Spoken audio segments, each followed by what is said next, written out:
Hi hello this is Sharmu vlogs. இன்றைக்கி என்ன வீடியோன்னு பார்த்தீங்கன்னா, பிரியாணிக்கு பர்ஃபெக்டான சைட் டிஷ் பார்த்தீங்கன்னா இந்த பிரிஞ்சால் கொஸ்து அப்படின்றது தான். இது எப்படி செய்யலான்றதை இந்த வீடியோவில் பார்க்கலாம் வாங்க. அண்ட் தாராளமாக கடாயில் எண்ணெய் ஊற்றிக்கோங்க. அது கூட பார்த்திங்கன்னா கடுகு, சீரகம், வெந்தயம், மிளகு போட்டு நல்லா புரிஞ்சிட்டோம். நான் வந்து மிளகு இல்லாததுனால பின்னாடி மிளகு தூள் ஆட் பண்ணியிருக்கிறேன். மிளகு கன்ஃபார்மாக நீங்கள் போட்டுக்கணும். அது நல்லா புரிஞ்சு வந்த பிறகு நம்ம கட் பண்ணி வச்சுருந்த பிரிஞ்சால் நீட் வாக்கில் கட் பண்ணி வச்சுருந்தேன்.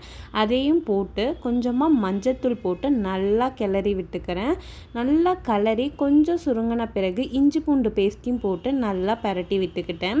இது நல்லா அந்த ஆயிலில் நல்லா முங்கி அது அப்சர்வ் ஆகி எண்ணெய் கொஞ்சம் நல்லா வெளியே வரும்போது காரத்தூள் போட்டு நல்லா கிண்டி விட்டுக்கணும். கூடவே தேவையான அளவுக்கு உப்பு போட்டுக்கலாம்.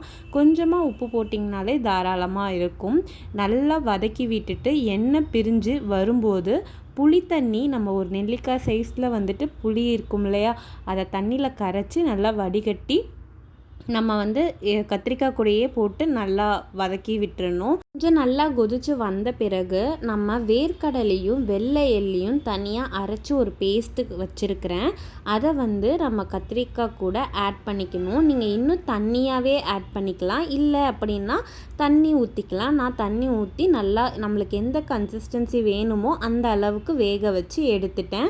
எல்லாம் மிக்ஸ் பண்ண பிறகு பபுள் வர ஆரம்பிச்சிச்சுன்னா நம்ம கத்திரி கொஸ்து ரெடின்னு அர்த்தம். சூப்பரான கத்திரி கொஸ்து ரெடி. தேங்க்யூ.